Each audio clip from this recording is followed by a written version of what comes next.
ಆತ್ಮೀಯ ಪ್ರಥಮ PUCಯ ವಿದ್ಯಾರ್ಥಿಗಳಿಗೆ ಶುಭ ಮುಂಜಾನೆ. ಎಲ್ಲ ವಿದ್ಯಾರ್ಥಿಗಳಿಗೆ ಶರಣಾರ್ಥಿಯನ್ನು ಸಲ್ಲಿಸ್ತಾ ಇವತ್ತು ಎಂದಿಗೆ ಎನ್ನುವಂಥ ಒಂದು ಪದ್ಯದ ಮೇಲೆ ಪ್ರಶ್ನೋತ್ತರಗಳನ್ನು ನಾವಿಲ್ಲಿ ಕಾಣೋಣ. ಈ ಎಂದಿಗೆ ಪದ್ಯದಲ್ಲಿ ಸಂದರ್ಭ ಆಗಿರ್ಬೋದು, 1 ಅಂಕದ ಪ್ರಶ್ನೆಗಳು, 2-3 ವಾಕ್ಯದ ಅಂಕದ ಪ್ರಶ್ನೆಗಳು, 5-6 ವಾಕ್ಯದ ಪ್ರಶ್ನೆಗಳಾಗಿರ್ತವೆ. ಆ ಪ್ರಶ್ನೆಗಳಿಗೆ ಉತ್ತರಗಳನ್ನು ಹೇಳ್ಕೊಡ್ಲಾಗಿದೆ. ಈ ವಿಡಿಯೋವನ್ನು ಸೂಕ್ಷ್ಮವಾಗಿ ಗಮನಿಸಿ. ಒಂದು ವೇಳೆ ಈ ವಿಡಿಯೋ ಇಷ್ಟ ಆಯ್ತಂದ್ರೆ ಲೈಕ್ ಮಾಡಿರಿ, ಶೇರ್ ಮಾಡಿರಿ, ಸಬ್ಸ್ಕ್ರೈಬ್ ಆಗಿ ಪಕ್ಕದಲ್ಲಿರುವಂಥ ಬೆಲ್ ಬಟನ್ ಒತ್ತುವುದರ ಮೂಲಕ ನೋಟಿಫೈ ಆಗಿರಿ ಅಂತ ಹೇಳ್ತಾ, ಮೊದಲನೆಯ ಪ್ರಶ್ನೆ, ಸಂದರ್ಭ ಸೂಚಿಸಿ ವಿವರಿಸಿ.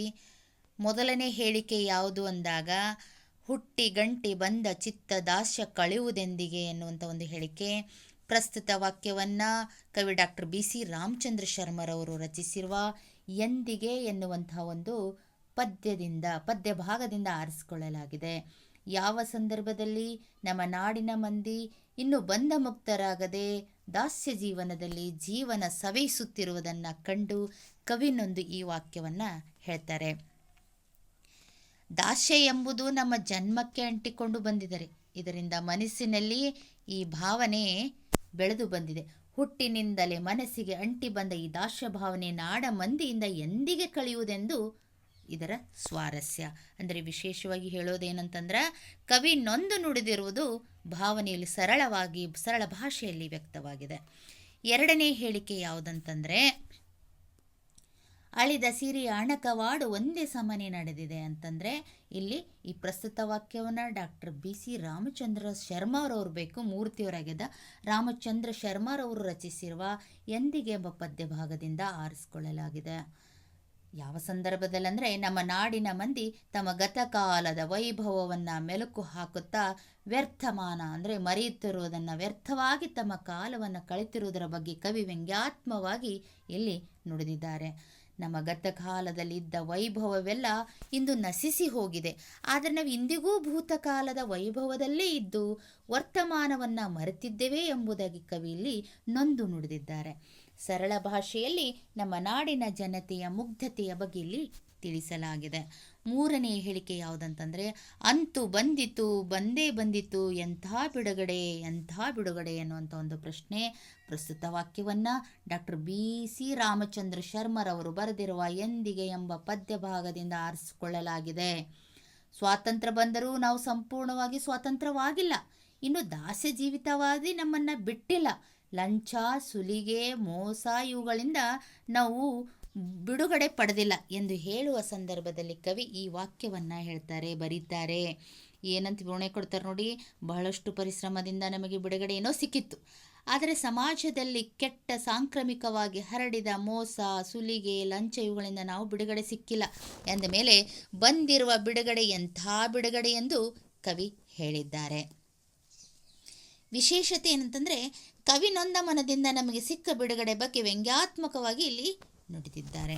ನಾಲ್ಕನೇ ಹೇಳಿಕೆ ಏನಂತಂದರೆ, ಒಡಲುಗಳ್ಳರು ಇನ್ನು ಇಲ್ಲೇ ಇಹರೋ. ಪ್ರಸ್ತುತ ವಾಕ್ಯವನ್ನು ಡಾಕ್ಟರ್ BC ರಾಮಚಂದ್ರ ಶರ್ಮರವರು ರಚಿಸಿರುವಂತಹ ಎಂದಿಗೆ ಎಂಬ ಪದ್ಯ ಭಾಗದಿಂದ ಆರಿಸಿಕೊಳ್ಳಲಾಗಿದೆ. ಯಾವ ಸಂದರ್ಭದಲ್ಲಂತಂದರೆ, ಸಮುದ್ರದಾಚೆಯಿಂದ ಬಂದ ಕಡಲುಗಳ್ಳರಿಂದ ಬಿಡುಗಡೆಯೇನೋ ದೊರೆಯಿತು. ಆದರೆ ದೇಶದ ಒಳಗಿರುವ ಒಡಲುಗಳ್ಳರಿಂದ ಎಂದು ಬಿಡುಗಡೆ ಸಿಗುವುದೆಂದು ಕವಿನೊಂದು ನುಡಿದಿದ್ದಾರೆ. ಕಡಲುಗಳ್ಳರು ನಮ್ಮ ದೇಶ ಬಿಟ್ಟು ಹೋದರು, ಅಂದರೆ ಬ್ರಿಟಿಷರು ನಮ್ಮ ದೇಶ ಬಿಟ್ಟು ಹೋದರು. ಆದರೆ ದೇಶದ ಒಳಗಿರುವ ರಾಜಕಾರಣಿಗಳೆಂಬ ಒಡಲುಗಳ್ಳರು ಇಲ್ಲೇ ಇದ್ದು ನಮ್ಮನ್ನು ದೋಚುತ್ತಿದ್ದಾರೆ. ನಮಗೆ ಇದರಿಂದ ಬಿಡುಗಡೆ ಎಂದಿಗೆ ಎಂಬ ಪ್ರಶ್ನೆ ಕವಿಯ ಮಾತಿನ ಅರ್ಥವಾಗಿದೆ. ಪರೋಕ್ಷವಾಗಿ ನಮ್ಮ ದೇಶದ ರಾಜಕಾರಣಿಗಳ ಬಗ್ಗೆ ವ್ಯಂಗ್ಯಾತ್ಮಕವಾಗಿ ಇಲ್ಲಿ ತಿಳಿಸಿಕೊಟ್ಟಿದ್ದಾರೆ. ಕ್ರಾಂತಿ ಭಾನು ಹೊಳೆದು ಹೊಂಬೆಳಕು ಚೆಲ್ಲುವುದೆಂದಿಗೆ. ಪ್ರಸ್ತುತ ವಾಕ್ಯವನ್ನು ಡಾಕ್ಟರ್ BC ರಾಮಚಂದ್ರ ಶರ್ಮರವರು ಬರೆದಿರುವಂತಹ ಎಂದಿಗೆ ಎಂಬ ಪದ್ಯ ಭಾಗದಿಂದ ಆರಿಸಲಾಗಿದೆ. ನಮ್ಮ ನಾಡಿನ ಮಂದಿಗೆ ಕ್ರಾಂತಿಯ ಭಾವನೆ ಬರುವುದೆಂದಿಗೆ ಎಂದು ಕೇಳುವ ಸಂದರ್ಭದಲ್ಲಿ ಈ ವಾಕ್ಯವನ್ನು ಹೇಳ್ತಾರೆ. ಕ್ರಾಂತಿ ಎಂಬ ಭಾನು ಸೂರ್ಯ ಹೊಂಬೆಳಕನ್ನು ಸೂಸುತ್ತಾ ಚೆಲುವಿನಿಂದಾಗಿ ಬರುವುದೆಂದಿಗೆ, ಅಂದರೆ ಜ್ಞಾನದ ಬೆಳಕು ಸೂಸುತ್ತಾ ಎಂದಿಗೆ ಬರುವನು ಎಂದು ಕವಿ ನೊಂದು ನುಡಿದಿದ್ದಾರೆ. ಸರಳ ಸುಂದರ ಭಾಷೆಯಲ್ಲಿ ನೊಂದು ಮಾರ್ಮಿಕವಾಗಿ ಇಲ್ಲಿ ವಿವರಿಸಿದ್ದಾರೆ. ಒಂದು ವಾಕ್ಯದಲ್ಲಿ ಉತ್ತರಿಸಿ ಎನ್ನುವಂಥ ಒಂದು ಪ್ರಶ್ನೆ. ಮೊದಲನೆಯ ಪ್ರಶ್ನೆ ಏನಪ್ಪ ಅಂತಂದರೆ, ನಾಡು ಯಾವುದಕ್ಕೆ ತಾಳ ಹೊಡೆದಿದೆ? ನಾಡು ಉನ್ಮತ್ತ ನಾಟ್ಯಕ್ಕೆ ನಾಡು ತಾಳ ಹೊಡೆದಿದೆ. ಕಡಲನ್ನು ಕಡೆದಾಗ ಏನು ಬಂತು? ಕಡಲನ್ನು ಕಡೆದಾಗ ಬಂದುದು ವಿಷ. ಹುಟ್ಟಿನೊಂದಿಗೆ ಅಂಟಿ ಬಂದ ಯಾವುದನ್ನು ಕಳೆಯಬೇಕು? ಹುಟ್ಟಿನೊಂದಿಗೆ ಅಂಟಿ ಬಂದ ಚಿತ್ತದಾಸ್ಯ ಕಳೆಯಬೇಕು. ನಾಡಿಗೆ ಯಾರ ಕಾಟ ಕೊನೆಗೊಂಡಿದೆ? ನಾಡಿಗೆ ಕಡಲುಗಳ್ಳರ ಕಾಟ ಕೊನೆಗೊಂಡಿದೆ. ಕಡಲುಗಳ್ಳರು ಅಂದರೆ ಬ್ರಿಟಿಷರು. ದವಡೆ ಏಕೆ ದಣಿದಿದೆ? ಗತ ವೈಭವದ ಮೆಲುಕು ಹಾಕಿ ಹಾಕಿ ದವಡೆ ದಣಿದಿದೆ. ಛಾತ್ರವಧೆ ಮಾಡಿದವನು ಯಾರು ಅನ್ನುವಂಥ ಒಂದು ಪ್ರಶ್ನೆ. ಛಾತ್ರವಧೆಯನ್ನು ಮಾಡಿದವನು ಜಮದಗ್ನಿ ಮುನಿ ಎನ್ನುವಂಥವನು ಛಾತ್ರವಧೆಯನ್ನು ಮಾಡ್ತಾನೆ. ಇರುಳು ಬಸಿರು ಬಗೆದು ಬರಬೇಕಾಗಿರೋದು ಯಾವುದು? ಬಿಸಿರು ಆಗ್ಯದ. ಇರುಳ ಬಸಿರು ಬಗೆದು ಬರಬೇಕಾದದ್ದು ಉದಯರಾಗ ಅಂದರೆ ಉದಯರಾಗ. ಹೀಗೆ ಒಂದು ವಾಕ್ಯದಲ್ಲಿ ಪ್ರಶ್ನೆಗಳಿಗೆ ನಾವು ಉತ್ತರವನ್ನು ಕಾಣೀವಿ. ನಂತರದಲ್ಲಿ 2-3 ವಾಕ್ಯಗಳಲ್ಲಿ ಉತ್ತರಿಸಿ. ನಾಡಿನ ಬಿಡುಗಡೆಯಲ್ಲಿ ಯಾವುದಕ್ಕೆ ಅಡೆತಡೆಗಳು ಇಲ್ಲವಾಗಿವೆ? ಮೋಸ, ಸುಳ್ಳು, ಸುಲಿಗೆ, ಲಂಚ ಇವುಗಳಿಗೆ ನಾಡಿನ ಬಿಡುಗಡೆಯಲ್ಲಿ ಅಡೆತಡೆಗಳು ಇಲ್ಲವಾಗಿವೆ. ನಾಡಿನ ಹೊರಗಿನ ಹಾಗೂ ಒಳಗಿನ ಕಳ್ಳರು ಯಾರು? ನಾಡಿನ ಹೊರಗಿನ ಕಳ್ಳರೆಂದರೆ ಬ್ರಿಟಿಷರು, ಒಳಗಿನ ಕಳ್ಳರೆಂದರೆ ನಮ್ಮ ರಾಜಕಾರಣಿಗಳು, ಅಧಿಕಾರಿಗಳಾಗಿದ್ದಾರೆ. ಚಿತ್ತದಾಸ್ಯ ಕಳೆಯಬೇಕಾಗಿರುವುದು ಯಾರಿಗೆ? ಚಿತ್ತದಾಸ್ಯ ಕಳೆಯಬೇಕಾಗಿರುವುದು ನಮ್ಮ ನಾಡಿನ ಮಂದಿಗೆ ಎನ್ನುವಂಥ ಒಂದು ಉತ್ತರವನ್ನು ಆಗ್ತದ. ನಾಡ ಮಂದಿಗೆ ಯಾವುದರ ಬಲ ಹಾಗೂ ಮಹಿಮೆಯಿಂದ ಬಿಡುಗಡೆಯಾಗಿದೆ? ನಾಡ ಮಂದಿಗೆ ಜೀವದ ಯೋಗ ಬಲ ಹಾಗೂ ಉಗ್ರ ತಾಪಸಿಯರ ಮಹಿಮೆಯಿಂದ ಇದಕ್ಕೆ ಬಿಡುಗಡೆ ಸಿಕ್ಕಿದೆ ಅಂತ ನಾವು ಹೇಳ್ಬೋದು. ರಾಕ್ಷಸಗಣ ಹತ್ಯೆಗೆ ಜನತೆ ಹೇಗೆ ಹೆಜ್ಜೆ ಇಡಬೇಕು? ರಾಕ್ಷಸಗಣ ಹತ್ಯೆಗೆ ಛಾತ್ರವಧೆಗೆ ನಿಂತ ಜಮದಗ್ನಿಯಂತೆ ಕೆರಳಿ ಗಂಡುಗೊಡಲಿ ಹಿಡಿದು ಹೆಜ್ಜೆ ಇಡಬೇಕು ಅಂತ ಏನಪ್ಪ ಅಂತಂದರೆ ಇಲ್ಲಿ ಡಾಕ್ಟರ್ B.C. ರಾಮಚಂದ್ರ ಸರ್ ಅವರು ಹೇಳ್ತಾರೆ. ನಂತರದಲ್ಲಿ 2 ಅಂಕದ ಪ್ರಶ್ನೆಗಳನ್ನು ನೋಡಿ. ನಂತರದಲ್ಲಿ 5-6 ವಾಕ್ಯಗಳಲ್ಲಿ ಉತ್ತರಿಸಿ ಎನ್ನುವಂಥ ಪ್ರಶ್ನೆಗಳು. ಈ ಪ್ರಶ್ನೆಗಳಲ್ಲಿ ಮೊದಲನೇ ಪ್ರಶ್ನೆ ಯಾವುದಪ್ಪ ಅಂತಂದರೆ, ಒಡಲುಗಳ್ಳರು ನಾಡನ್ನೇ ಹೇಗೆ ಸುಲಿಗೆ ಮಾಡುತ್ತಿದ್ದಾರೆ ಅಂತ ಒಂದು ಪ್ರಶ್ನೆ. ಒಡಲುಗಳ್ಳರು ಅಂತಂದರೆ ಒಳಗಿರುವಂಥ ಅಧಿಕಾರಿಗಳು, ರಾಜಕಾರಣಿಗಳು. ರೈತ ಮಕ್ಕಳು ಬಯಸಿ ಬೆಳೆದ ಬೆಳೆಯನ್ನು ಸುಲಿದು ಸುಖ ಪಡುವ ರಕ್ಕಸರು ನಡುವೆ ಇಹರೋ ಅಥವಾ ನರನಸ್ತಿ ಪಂಜರದ ಅಡಿಗೂ ಮೇಲೆ ಸುಸ್ಥಿರವು ಎಂಬ ಭಾವನೆಗಳನ್ನು ನಿರ್ಮಿಸುವ ಕ್ರೂರ ಜನ ತೂಗಲೆಂದೇ ಬಂದು ಕೂಸ ಕೊರಳನ್ನು ಹಿಸುಕಲು ಯತ್ನಿಸುವರು ಅನ್ನುವಂಥ ರೀತಿಯಲ್ಲಿ ಒಡಲುಗೊಳ್ಳರು ನಾಡರ ಸುಲಿಗೆಯನ್ನು ತಿಳಿಸ್ಕೊಟ್ಟಿದ್ದಾರೆ. 2ನೇ ಪ್ರಶ್ನೆ, ನಾಡ ಜನರ ದಾಸ್ಯ ಮನೋಭಾವ ಹಾಗೂ ನಿಷ್ಕ್ರಿಯತೆ ಬಗ್ಗೆ ಕವಿ ಪ್ರತಿಕ್ರಿಯೆ ಏನು?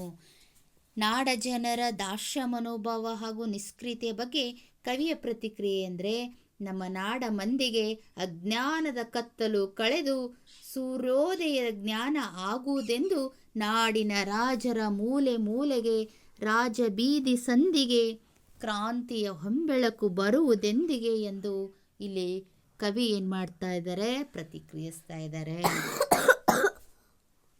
3ನೇ ಪ್ರಶ್ನೆಯನ್ನು ನಾವು ನೋಡೋದಾದರೆ, ನಾಡ ಜನರ ಗತವೈಭವದ ಕನಸನ್ನು ಕವಿ ಹೇಗೆ ವಿಡಂಬಿಸಿದ್ದಾರೆ? ನಾಡ ಜನರ ಗತವೈಭವದ ಕನಸನ್ನು ಕವಿ ವ್ಯಂಗ್ಯಾತ್ಮಕವಾಗಿ ವಿಂಗಡಿಸಿದ್ದಾರೆ. ಗತಕಾಲದ ವೈಭವವನ್ನು ಯುಗಾಂತರಗಳ ಹಿರಿಮೆಯನ್ನು ಮತ್ತೆ ಮತ್ತೆ ನೆನಪಿಸಿಕೊಂಡು ಆನಂದ ಪಡುತ್ತಿದ್ದಾರೆ. ಹೇಳಿದ ವಿಷಯವೇ ಹೇಳಿ ಅದೇ ವಿಷಯಗಳನ್ನು ಮೆಲುಕು ಹಾಕುತ್ತಾ ಬಾಯಲ್ಲಿರುವ ದವಡೆಗಳು ದಣಿದಿವೆ ಎಂಬುದಾಗಿ ಇಲ್ಲಿ ಕವಿ ವಿಡಂಬಿಸಿದ್ದಾರೆ. 4ನೇ ಪ್ರಶ್ನೆ ನೋಡಿ, ಸ್ವಾಭಿಮಾನದ ನಾಡನನ್ನು ಕಟ್ಟುವಲ್ಲಿ ಕವಿಯು ಹೊಂದಿರುವ ಆಶಯಗಳನ್ನು ವಿವರಿಸಿ ಅಂತಂದರೆ, ಹೊರಗಿನ ಶಕ್ತಿಗಳಿಂದ ನಾಡು ಮುಕ್ತವಾದರೂ ಒಳಗಿನ ಸ್ವಾರ್ಥ ಶಕ್ತಿಗಳ ಕೈಯಲ್ಲಿ ಸಿಲುಕಿ ನಲುಗುತ್ತಿರುವಾಗ ಇವೆಲ್ಲವನ್ನು ನಾಡ ಜನತೆ ಮೆಟ್ಟಿ ನಿಂತು ಸತ್ವಪೂರ್ಣ ಬದುಕನ್ನು ರೂಪಿಸಿಕೊಳ್ಳಬೇಕೆಂಬ ಆಶಯವನ್ನು ಕವಿ ಇಲ್ಲಿ ವ್ಯಕ್ತಪಡಿಸಿದ್ದಾರೆ. ಅಂತಂದರೆ ಹೊರಗಿನ ಶಕ್ತಿಗಳಿಂದ ನಾಡ ಮುಕ್ತ ಆದ್ರೂ ಒಳಗಿನ ಸ್ವಾರ್ಥ ಶಕ್ತಿಗಳಿಂದ ಏನಾಗ್ತಾ ಇದೆಪ್ಪ ಅಂತಂದರೆ ಶಕ್ತಿಗಳ ಕೈಯಲ್ಲಿ ಸಿಲುಕಿ ನಲಗುತ್ತಿರುವಾಗ ಇವೆಲ್ಲವನ್ನು ನಾಡ ಜನತೆ ಮೆಟ್ಟಿ